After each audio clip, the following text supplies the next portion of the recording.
반갑습니다. 아파트 가격 정파가시 시작하겠습니다. 앞으로 은행에 가면 대출 받을 때 고금리에 한 번 졸도하고 이것 때문에 또 두 번 졸도하는, 이전 영상에서 제가 고금리 상황들, 와 정말 주담대 금리 10%라는 정말 졸도할 수준인데, 또 이것까지 와 정말 난리가 났습니다. 6억 대출을 받으면 이자 외에 주담대 이자 10% 지금 내는 것도 버거운데, 국가에서 1,200만 원을 강제 징수하겠다? 야, 이거 도대체 무슨 일인지 잠깐 좀 살펴드리면요. 한국금융연구원에서 금융위원회 이제 지금 정책 토론회 이 자리에서 거시 건전성 관리 부담금이라는 걸 제안을 했는데, 자, 이것이 지금 일파만파 지금 난리가 났습니다. 무슨 이야기일까요?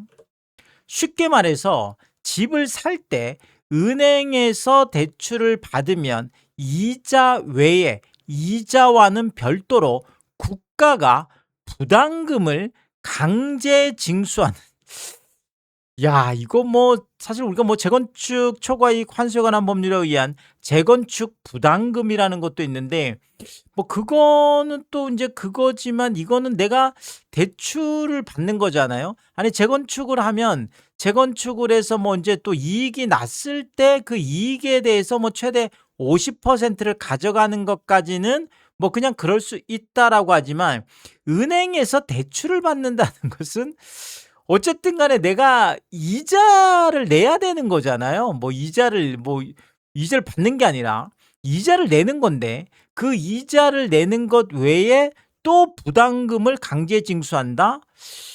뭔가 좀 충격적이긴 이야기는 합니다. 자, 어느 정도냐면 5억 이상에서 15억 미만일 때는, 5억 미만은 없습니다. 그러니까 집값이 5억 이상에서 15억 미만이면 대출액의 1%의 부담금을 내고요. 집값이 15억 이상이면 대출액의 2% 부담금을 냅니다. 자, 이렇게 눈치채셨겠지만 고가주택일수록 이 고가주택에 대한 주택담보대출, 그러니까 이제 고가 아파트를 사지 말라, 이런 이야기를 일단 보여집니다. 자, 결국은 현재 15억짜리 아파트를 사면서 최대 6억까지 대출을 받을 수 있는데, 자, 이렇게 되면 대출액의 2%, 1,200만 원을 부담금으로 국가가 강제 징수하는, 야, 이자도 내고 또 1,200만 원도 내고, 자, 이렇게 하면 누가 대출을 받겠어? 자, 이런 논리가 되겠죠. 집을 사서 버는 돈이 대출 이자보다 훨씬 크기 때문에 대출 수요가 꺾이지 않는다라는 거죠. 그래서 우리가 보통 레버리지 이펙트다 이렇게 얘기합니다. 레버리지라는 건 지렛대 역할을 한다라는 거잖아요. 그래서 워낙 이제 집값이 크니까 이제 대출이라는 레버리지를 일으켜서 결국은 이제, 근데 집값이 안 올라가고 이자가 훨씬 더 많으면 당연히 안 하겠죠. 자, 그래서 거시건전성 부담금을 이자 외에 별도로 부과한다 그러면 사람들이, 아니 이자 내는 데다가 지금 부담금까지 내면 당연히 이거 집값 올라가는 것보다 말이 안 되지, 대출 안 받을 거다, 이런 지금 논리인데, 자, 일단은 이것이 파장이 이렇게 저렇게 커서 지금 어제 오늘 신문 방송에서 일단 난리가 났습니다. 우리 시청자분들은 또 어떻게 생각하시는지. 자, 그만큼 어쨌든 지금 너무 대출 때문에 이 대출이 결국은 집값을 올리는 이런 것에 대한 많은 이제 지적들이 있다 보니까 아마 이렇게 강력한 이야기까지 나오지 않았나라는 생각을 하는데, 이제 요거는 조금 추이를 지켜봐야 될 것 같고요. 여기에다가 금융위에서 대출 수요 감소 방안 이런 거는 아예 그냥 넘어서는, 이게 아니라, 그러니까 이제 보통은 대출을 받으러 온 사람들의 마음을 꺾어서 이제 못 받게 하는 이런 방법이잖아요. 이게 아니라 돈을 내주는 은행들의 대출 수도꼭지를 그냥 잠궈버리는 거죠. 그래서 아예 그냥 은행을 쪼는 뭐 이런 어떻게 보면 좀 원천적인 방법 이런 게 지금 추진이 되고 있는데 그게 바로 주담대 위험 가중치의 하한을 20%에서 25%로 상향하는 건데 뭐 이 말 자체는 지금 복잡한 이야기니까요. 그냥 간단하게 이야기하면 올해 1월부터 작년에 이 하한이 15%였는데 이거를 20%로 높였습니다. 자, 그렇게 되면 지금 은행들이 해줄 수 있는 대출에서 27조 원이 줄어들 거다. 이런 지금 산출이 나와 있는데 자, 그만큼 유형가중치를 올리게 되면 말 그대로 충당금을 더 쌓아야 되기 때문에 은행들이 대출을 줄일 수밖에 없는데 그게 5% 올라갈 때마다 27조 원이 줄어드는 효과가 있다라는 거죠. 자, 그러면 하반기에 또 20%에서 25%로 올린다고 하면 그렇죠. 총 또 27조 원이 줄어드니까요. 그러면 총 54조 원이 지금 줄어들 걸로 이렇게 자 그만큼 54조 원의 수도꼭지를 그냥 잠궈버리는 거죠. 그러니까 뭐 받으러 온 사람들 보고 받아라 받지 마라 뭐 이렇게 이야기할 게 아니라 아예 대출을 해주는 은행들의 수도꼭지를 잠그는 이런 방법을 또 쓰고 있다라는 거죠. 여기에다가 은행들이 자율적으로 지금 뭐 많은 것들을 하고 있는데 국민은행 같은 경우에는 최대 6억 한도를 3억까지 반토막을 내서 또 깜짝 놀랐죠. 우리은행 같은 경우에도 자율적으로 지점당 주담대 전세대출 그러니까 주택 관련 대출의 한도를 전체입니다. 그러니까 주담대 전세대출 다 합쳐서 그 한도를 사실 지점당 30억도 월 30억도 많지 않은 돈이잖아요. 뭐 그래봐요. 지금 얼마 안 되는 돈인데 자, 월 30억에서 월 10억으로 3분의 1 토막을 내놨습니다. 사실 뭐 이거는 뭐 오픈런이 되게 되면 뭐 그냥 월 한도인데 하루 이틀 사이에 그냥 끝날 수 있는 정도잖아요. 뭐 좀 대출 사실 뭐 6억짜리 2개만 받아도 지금 끝나는 거고 뭐 전세 대출 5억, 주담대 5억 뭐 이러면 그냥 끝나는 그냥 하루만 해도 끝날 수 있는 자 그만큼 그냥 은행들이 자체적으로 아예 수도꼭지를 잠궈버리는 이런 일까지 지금 벌어지고 있는 거죠. 여기에다가 국민, 신한, 하나, 우리, 농협 5대 은행 전체가 방공제 모기지 보험을 중단했습니다. 자, 그러면 방공제를 해야 되는 거예요. 모기지 보험을 통해서 지금까지 방공제 이 감액 이거를 하지 않고 다 받을 수 있었는데 풀로 대출을 받을 수 있는데 이제는 서울은 5,500만 원, 경기는 4,800만 원을 그만큼 이제 줄어드는 그러니까 계속 이런저런 이유를 통해서 계속 줄여 나가는 거예요. 그냥 대출을. 자, 그리고 금융위원회 지금 업무 보고가 있었는데 조금 내용을 좀 보면서 말씀드리면 자, 시중 대출을 지금 비거주 1주택 이거 아예 그냥 투기로 보는 거죠. 투기로 보는 거예요. 그래서 이런 소위 말하는 갭 투자 해놓은 이런 분들 같은 경우를 규제를 하겠다는 거고 더더구나 지금 DSR 적용 이거 확대 점진적으로 확대하겠다는데 이게 지금 전세대출하고 정책대출 이런 것들이 빠져 있는데 이거 소위 말하는 이 사각지대를 해소해야 되겠다는 거잖아요. 이것까지 지금 다 DSR을 보겠다라는 건데 일단은 비거주 1주택자에 대한 전세 만기 연장 불허 이거는 거의 확정적인 것 같아요. 자, 이렇게 되면 이제 대출원금을 직접 뭐 즉각 상환을 해야 되는 뭐 이런 상황이 됐고요. 여기에다가 지금 고액 전세 대출 같은 경우에는 무주택자인 경우에도 DSR을 적용하는 거 이것도 뭐 거의 확정적으로 가는 것 같습니다.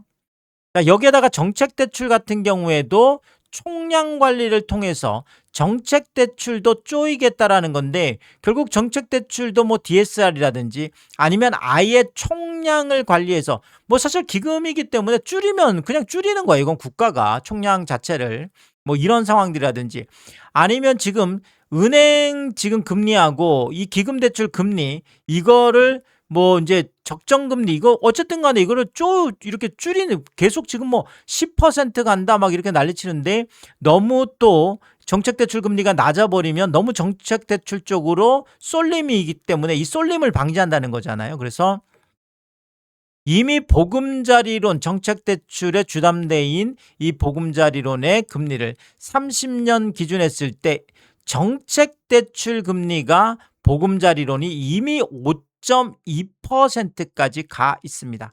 자, 이렇게 되면 뭐 지금 7%, 8% 만만치 않죠. 지금 여기에. 그러면 이거 지금 쫓아가면 뭐 6% 뭐 정책대출 금리가 6%, 7%까지도 갈 수 있다는 얘기잖아요. 계속 주담대, 은행 주담대, 시중 금리가 올라가는 만큼 정책대출 금리도 올리겠다는 얘기가 되겠고요. 자, 그 다음에 가장 지금 강력하게 이야기되고 있는 게 바로 이 정책 보증, 말 그대로 공적 보증기관들이 이 전세대출 보증을 해주는 거, 이거를 감축을 하겠다라는 거죠. 그래서 무주택 청년하고 취약계층 딱 이 두 개 외에는 보증 비율을 지금 현재 80%, 이것도 100%에서 90%로 90%에서 80%로 줄였는데 이거를 70, 60, 50, 40, 30, 20, 10 이러다가 빵! 이렇게 될 수 있습니다. 왜냐하면 이 부분에 대해서 이재명 대통령이 전세대출이 집값을 올렸다. 전세대출은 사적 금융이다. 아니 사적 금융을 왜 공적 보증기관이 보증을 해주고 있느냐. 이런 이야기로 읽힐 수 있잖아요. 그러면 점진적으로 감축한다라는 것은 말 그대로 어느 순간 빵이 될 수도 있다라는 거죠. 자, 이게 계속 줄어들면 은행들은 아니 겁나서 못 해주죠. 아니 뭐 지금 보증을 해주니까 뭐 80%까지 해주는 거지. 만약에 이게 정말로 그러면 아니 집주인하고 세입자 이 돈 거래하는 걸 어떻게 믿고 그거를 그렇죠. 쉽지 않습니다. 그래서 이런 것들 때문에 이렇게 되면 전세 대출 자체가 아예 사라질 수도 있다. 이런 얘기까지 나올 정도고요. 결론적으로 이제 대출 받으러 은행에 가면 주택담보대출 10% 이것 때문에 기절을 하게 되죠. 여기에다가 갑자기 국가 부담금이라는 걸 해서 뭐 6억 대출했을 때 1,200만 원을 세금처럼 강제 징수하는 뭐 이런 얘기까지 나와 있고요. 자, 그런데 워낙 급한 분들 입장에서는 그래 이자 뭐 10% 어쩔 수 없지 내야지 뭐 부담금 1,200만 원 어쩔 수 없지 내야지 뭐 좋아 오케이. 자, 그런데 대출만 해줘. 나 지금 집 사서 큰일 났어. 지금 잔금해야 되는데. 그런데 은행에서는 뭐 이자 부담금 다 낸다 그래도 아니야 돈 없어. 소위 말하는 셧다운이 지금 되고 있다라는 거죠. 시중은행들이 이미 상반기 중에 대출 총량의 85%를 소진을 했습니다. 많은 전문가들이 8월을 넘기지 못할 거다 이렇게 지금 전망을 하고 있고요. 자, 결국 8월을 지나면서 9월부터는 주택담보대출, 전세대출 최악의 셧다운 상황, 최악의 상황이 닥칠 수 있다. 보통 이런 게 한 11월, 12월 정도에 거의 뭐 셧다운 수준까지 가잖아요. 그런데 이제는 9월부터면 9, 10, 11, 12 이 4개월 동안 거의 완전히 뭐 대출 자체가 셧다운되는 이런 일이 터질 수도 있다. 이런 지금 우려가 쏟아지고 있습니다. 특히나 이제 서울에서 집을 사면 약정서 쓰고 토지거래 허가 신청해서 허가받고 하는데 거의 한 달 정도가 소요가 됩니다. 자, 그러면 뭐 잔금 이렇게 해서 뭐 요때 한 번 2달 뭐 이렇게 하면 총 3개월 잔금까지 3개월 약정서 쓰고 거의 빨라도 3달 정도가 걸린다는 거죠. 아니 그러면 지금 7월 이미 이제 말로 가고 있는데 7월에 지금 뭐 해가지고 약정서 쓰고 그 뭐 신청 넣고 이러면 8월은 그냥 가는 거죠. 8월 그냥 가고 그러면 9월부터 잔금 뭐 조금 늦으면 10월부터 잔금 9월 10월 잔금하려고 하는데 야 이거 뭐 은행에서 돈이 없다 지금 계약하면 잔금 대란 쇼크에 내가 휘말릴 수도 있다 이런 지금 우려들을 많이들 하고 계시는 거죠. 자, 이러니까 다들 집 사는 것 지금 꺼려 할 수밖에 없어요. 아니 이거 뭐 나중에 해 놨다가 잔금 되면 와 충격이잖아요. 이거 큰일 났습니다. 이런 것들 때문에. 뭐 지금 뭐 이러다 보니까 뭐 다들 "야 이거 지금 집 샀다가 뭐 나중에 내가 뭐 잔금 못하면 다 계약금 떼이고 뭐 큰일 나는 거 아니야?" 그래서 가장 최근에 아파트 거래량이 정말 "씨가 말랐다."라고 지금 할 정도인데 조금 살펴드리면 마포 같은 경우에 7월 12 일부터 7월 18일 오늘까지 그러니까 최근 한 주죠. 최근 한 주 마포 전체의 거래량을 제가 전수조사를 했는데 거래량이 놀랍게도 조회된 내용이 없습니다. 아니 마포에 지금 뭐 아이언뉴타운이고 뭐고 뭐 상암도 그렇고 얼마나 많은 아파트가 있어요. 아니 근데 여기에서 7월 12일에서 7월 18일 이 일주일 사이에 단 한 건도 거래가 없었다는 게 이게 지금 말이 안 되잖아요. 아니 지금은 아시겠지만 뭐 지금 당장 계약해서 당장 실거래 신고하는 게 아니에요. 그렇잖아요. 뭐 이미 지금 해 놨던 것들을 갖다가 뭐 인제 허가 받아서 신고를 하는 거기 때문에 이게 지금 월 초도 아니고 월 중간이잖아요. 12 일에서 18 일이면. 아니 월 초도 지금은 큰 의미는 없어요. 이게 신고했던 거를 말 그대로 허가 받으면 인제 본계약 쓰고 바로바로 인제 이렇게 그 실거래 등록을 하는 거기 때문에 그래서 이 날짜랑은 크게 상관없어 보이는데 어쨌든 간에 12 일에서 18일 이 최근 일주일 사이에 마포에서 단 한 건도 거래가 없었다라는 건 상당히 충격적인 일이 되겠습니다. 용산도 이 12일에서 18일 전수조사를 했는데 딱 한 건 지금 거래가 됐고요. 자, 그리고 성동 같은 경우도 지금 같은 기간에 전수조사를 했는데 딱 두 건 거래가 됐습니다. 자, 우리가 보통 마용성 뭐 어떻게 보면 강북에서 가장 대장 한강 라인에서 가장 대장 마용성 상징적인 마포 용산 성동인데 마포는 단 한 건도 없고 용산 한 건이고 성동 한 건이요. 아니 일주일 내내 마용성에서 달랑 3건 거래가 됐다 그러면 이거 누가 믿겠어요. 근데 이게 지금 현실이잖아요. 이런 일이 실제 벌어지고 있는 거죠.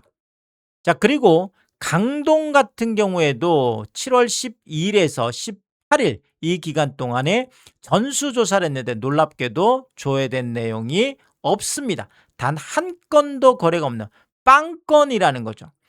아시겠지만 강동구는 올림픽 파크 포레온 둔촌주공 12,000채나 되는 어마어마한 대단지가 있습니다. 여기에다가 고덕 그라시움, 고덕 아르테온 뭐 이것도 뭐 한 5,000세대에 뭐 가까운 한 단지마다 이 두 개마다 거의 뭐 10,000세대 가까운 어마어마한 이런 강동에도 대단한 아파트들이 많은데 이렇게 어떻게 일주일 동안 최근 일주일 동안 단 한 건도 거래가 없는지 이것도 굉장히 충격적인 일이라는 거죠.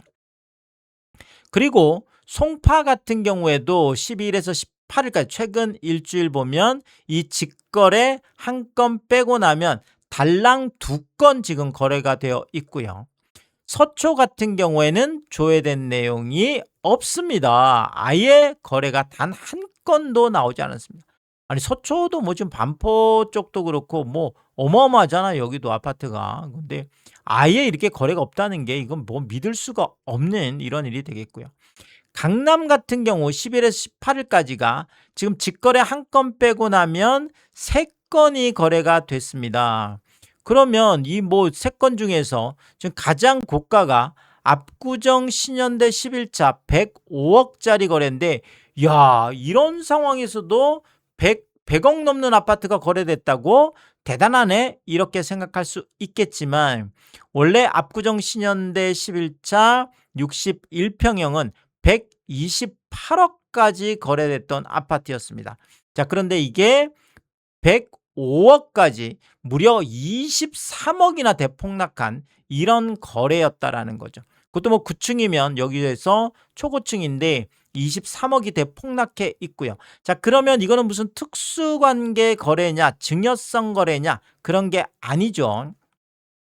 13층 중에 고층이 105억짜리 같은 금액의 매물이 여전히 나와 있고요. 그 다음에 100억짜리 매물도 13층 중에 고층이 있고요. 그 다음에 97억 매물도 127동, 109동, 13층 중에 고층, 13층 중에 9층. 자, 훨씬 더 낮은 금액의 매물들이 줄줄이 있습니다. 여기에다가 중층 95억 매물도 있고요. 여기에다가 13층 중에 고층 92억 매물도 있고요. 여기에다가 13층 중에 고층 90억 매물까지 있습니다. 여기에다가 13층 중에 중층 88억 매물이 있고요. 여기에다가 13층 중에 10층 86억 매물이 있습니다. 여기에다가 13층 중에 중층 85억 8,500 매물이 있고요. 여기에다가 13층 중에 고층 85억 매물이 있습니다. 이게 끝이 아니죠. 13층 중에 고층이 84억 9천 매물까지 있습니다. 자, 결국 128억까지 갔던 아파트가 지금 실거래가 105억에 떠 있고, 뭐 이것뿐만 아니라 105억짜리부터 시작해서 계속 내가 더 싸게, 내가 더 급급매야, 내가 더 빨리 팔 거야. 계속 금액이 내려가다 보니까 결국 128억에서 130억 쪽으로 가려고 했던 게 130억 완전히 무너지고 120억 무너지고, 그 다음에 100억 110억도 무너지고 100억도 무너지고 90억도 무너지고, 지금 85억도 비싸다. 뭐 지금 아니 128억이 85억이면 한 43억 정도를 낮춘 거잖아요. 뭐 말이 안 되는 거죠, 사실. 43억을 낮췄는데도 안 팔리다 보니까 여기에서 또 1,000만 원을 깎아서 84억 9천까지 내려간, 이게 지금 현실이라는 거죠. 잔금대란 우려 때문에, 물론 뭐 다른 이유들도 많습니다. 뭐 무슨 뭐 세금 관련된 것도 있고, 뭐 수많은, 정말 백만2 1가지의 이유가 있죠. 요즘은 정말 집 사는 것을 꺼려하면서 아파트 거래량이 급격하게, 정말 급격하게 더 감소할 걸로 이렇게 보여집니다. 사실 요즘 이런 상황에서 뭐 집 사는 것은 정말 판단하기가 쉽지 않을 걸로 보여집니다. 자, 이러다 보니까 아까도 보셨지만 집주인들이 조급해졌죠. 그래서 급매에, 급급매에, 급급급급매에, 급급급급급급매. 그렇죠. 뭐 아까 43억이라 그러네요. 43억을 넘게 뭐 이렇게 낮춰도 거래가 안 되는, 이렇게 되면 뭐 집값 대폭락은 거의 확정적이다, 이렇게 말씀을 드리면서 또 이거 관련해서 새로운 이야기 있을 때마다 제가 빠르게 업로드를 하도록 하겠습니다. 오늘도 유튜브 쇼핑까지 시청해 주신 여러분들이 저의 찐 시청자분들이다, 찐 구독자분들이다. 항상 크게 감사의 말씀을 드리겠습니다. 여러분들 쿠팡에서 구매를 하실 일이 있을 때 아래쪽 하단에 띄워드리고 있는 삼양라면 링크를 통해서 구매를 해주시면 제가 영상을 만드는 데 큰 도움이 되고 있다, 이렇게 말씀을 드리겠고, 정말 짧지 않은 영상입니다. 늘 끝까지 시청해 주시고 유튜브 쇼핑까지 오신 게 그런 거죠. 저는 삼양라면이 좋아서, 삼양라면이 맛있어서 삼양라면만 올려드리고 있습니다. 삼양라면만 구매를 해주셔도 감사한데, 많은 분들이 작은 것 하나 구매하실 때도, 또 가끔 고가 제품 구매하실 때도 일부러 이 삼양라면 링크를 통해서 꼭 구매를 해주셔서 참 저에게 도움이 되라고 이렇게 마음 써주시는 거를 볼 때마다 참 번거롭고 귀찮은 일임에도 불구하고 너무나 감사의 말씀을 드리겠고, 또 뭐 참 제가 매일 확인을 하다 보면 이런 것까지 구매를 해주신다고 정말 매번 몸둘 바를 모르게 다시 한번 감사의 말씀을 드리겠습니다. 하가시 멤버십 킹스피도 개설해 두고 있습니다. 구독 옆에 가입 버튼 누르시면 월 9,990원으로 책정되어 있고요. 킹스피 분들에게는 왕관 모양으로 표시해 드리고 있습니다. 오늘도 킹스피 여러분을 소개해 드리겠습니다. 김명신님, BS린님, 김화정님, 윤복자님, PP7135님, 유용준님, 미셸님, 전영도님, 항상 감사의 말씀을 드리겠고, 또 많은 분들이 킹스피를 통해서 응원해 주시면 고맙겠습니다. 오늘의 이야기가 도움이 되었다면 구독과 좋아요 부탁드리겠습니다. 고맙습니다.